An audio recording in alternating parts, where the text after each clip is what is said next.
right, continuing on with range combat, we're going to discuss very quickly extended range and reduced range.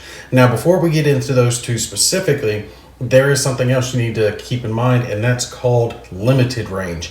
Units that have their range underlined on their counter, like this example that I have set down here, this Flame Panzer, you can see that its range is underlined.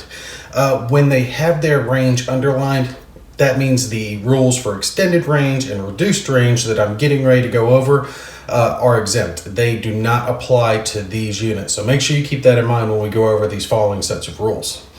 Now, depending on the range of an enemy opponent, you can get a bonus or penalty when firing at them.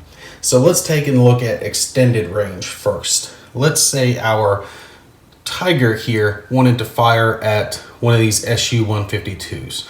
So if we had it way out in the distance, and let's just take and pretend for our sake that this is 8 hexes or farther away from the Tiger up to double its printed range.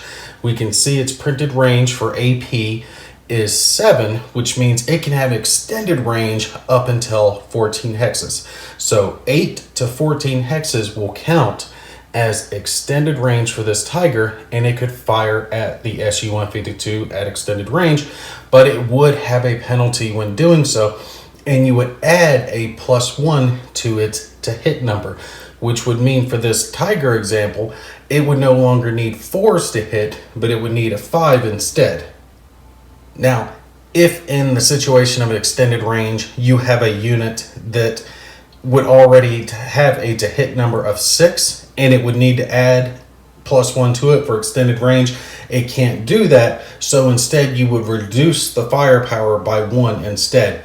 If a unit has a unmodified firepower of 1 and its to hit number is 6, that means it's just not going to be capable of extended range fire. Now, the reduce is applicable in the fact that you can get a bonus for firing at units that are close.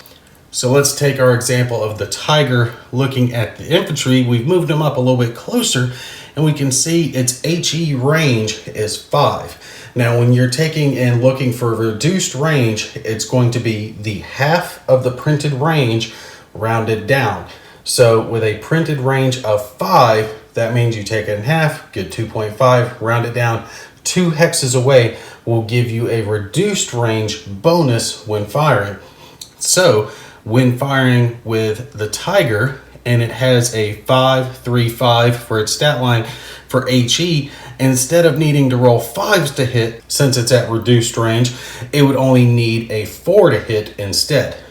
So when it comes to range, it's really easy to understand. As long as you don't have an underlined range, if you can fire up to twice your printed range, this is considered extended range, and you're going to add a +1 to your hit number. And if you are at half range, rounded down, you're going to subtract 1 from your to hit number.